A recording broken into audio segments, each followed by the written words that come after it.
Hello guys and welcome to super India. मेरा नाम है प्रशांत और आज इस वीडियो में हम बात करेंगे कि वांडा का क्या रोल हो सकता है मल्टीवर्स ऑफ मैडनेस में। अब ऑफ कोर्स ये एक थ्योरी वीडियो है एंड इस थ्योरी को सेटअप करने के लिए मैं अपने पिछले वीडियो से ही रेफरेंस जुगाड़ करूंगा। सो अगर आपने मेरी डार्क होल्ड पे बनी वीडियो नहीं देखी है तो ऊपर दिए आई बटन पे क्लिक करके वो वीडियो देख लीजिए, देन ये वीडियो आपको पूरी क्लियरली समझ में आ जाएगी। So let's get to the theory.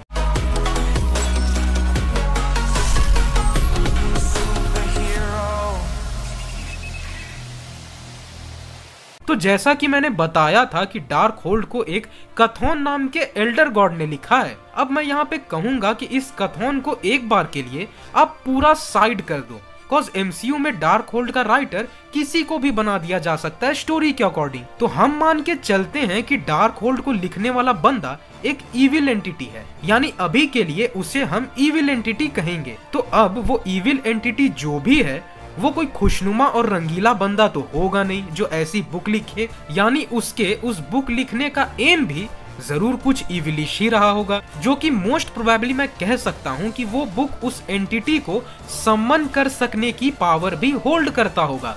अब क्या ऐसा कभी हुआ है? तो जी हाँ, ऐसा एमसीयू में हुआ है। आप सबको कैग्लियोस्त्रो की किताब याद तो होगी ही।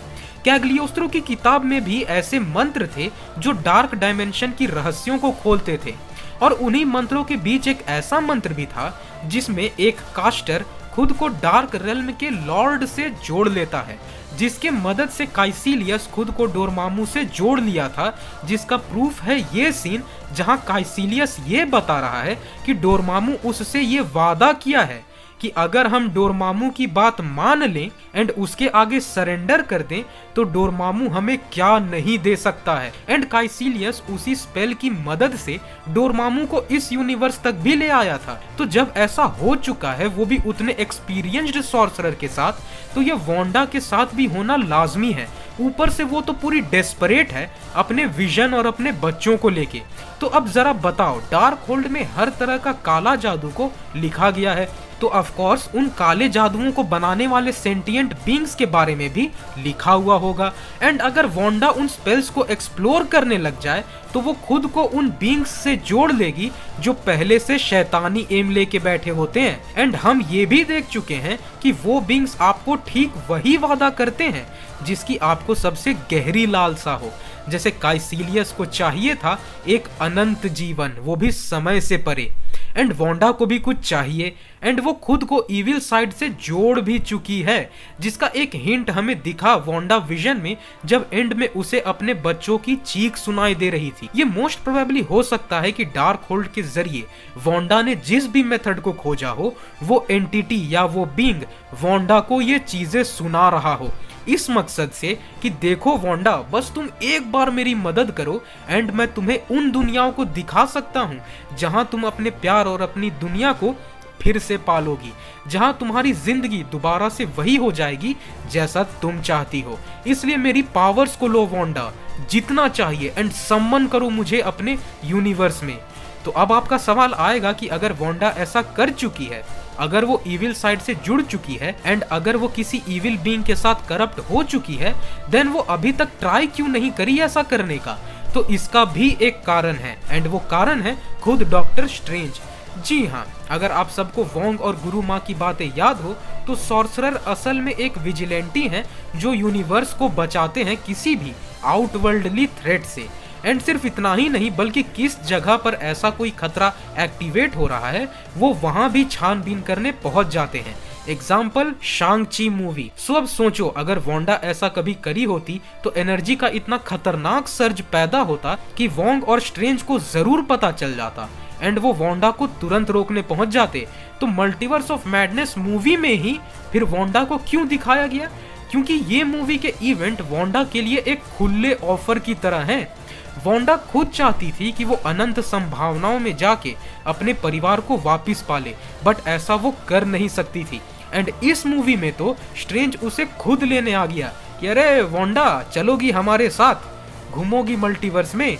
ये तो ऐसी बात हो गई कि इस मूवी में कि वांडा के शैतानी इरादों को पूरा करने के लिए स्ट्रेंज खुद थाली परोस के दे दिया हो। एंड आप सभी सोचिए, वांडा खुद अपने बच्चों और विजन से भी वादा करी थी कि वो सब जल्द ही उससे दोबारा मिलेंगे।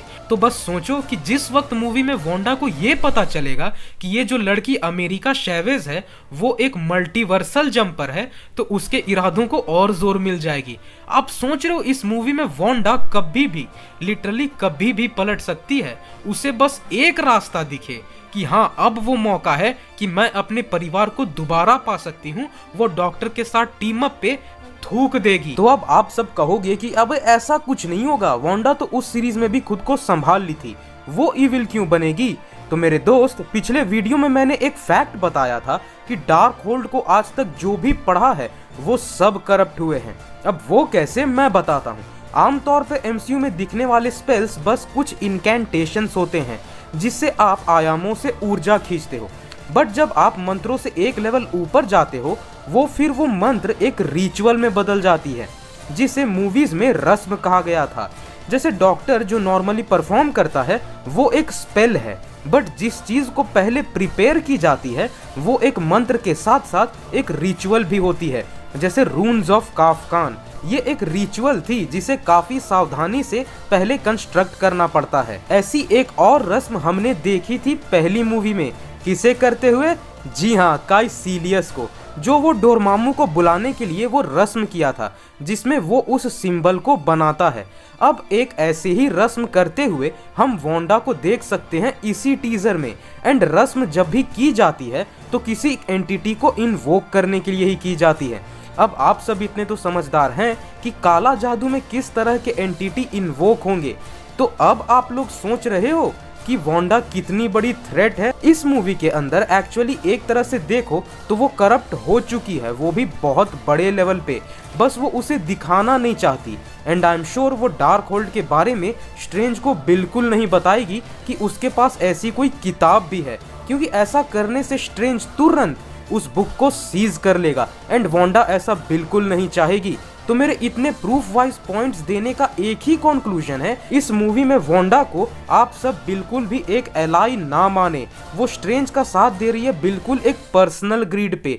इनफैक्ट मैं तो कहूंगा कि ये भी हो सकता है कि वांडा की कॉन्शियसनेस अब उसके खुद के हाथ में भी ना हो एंड वो भी काइसिलियस वाली हालत पे आ चुकी हो जहां उसे कुछ भी ना दिखे, बस एक नशा सवार रहे कि मुझे उस बीइंग को बुलाना ही है ताकि वो मेरी चाहतों को पूरा कर दे, क्योंकि वो मेरी जिंदगी और मेरे परिवार को मुझे लौटा देगा। एंड हो सकता है कि इस मूवी के मेन विलन को लाने में वांडा का ही हाथ हो। सो माय फ्रेंड्स, ये मूवी किसी भी पॉइंट पे पलट सकती है। तो गाइस, ये था हमारा आज का वीडियो जहां पे मैंने आपको ये थियरी बताया कि वांडा का इस मूवी में क्या रोल हो सकता है एंड क्यों वो एक एंटागोनिस्ट हो सकती है जो कभी भी पलट सकती है। क्योंकि देखो, स्ट्रेंज की वो उतनी ही देर मदद करेगी जहां तक उसे अपना फायदा दिखेगा। तो अगर आपको ये वीडियो पसंद आई हो तो इस वीडियो को लाइक करें और अपने दोस्तों के साथ शेयर जरूर करें। साथ ही कमेंट करके हमें ये बताएं कि आपको क्या लगता है, वांडा इस मूवी में प्रोटैगनिस्ट होगी या एंटागोनिस्ट होगी। और ऐसे सुपर ऑसम कंटेंट के लिए हमारे चैनल सुपर इंडिया को सब्सक्राइब कर दें और सारे वीडियो सबसे पहले देखने के लिए नोटिफिकेशन आइकन को प्रेस कर दें। तो मिलते हैं अपने नेक्स्ट वीडियो में। Till then, bye bye.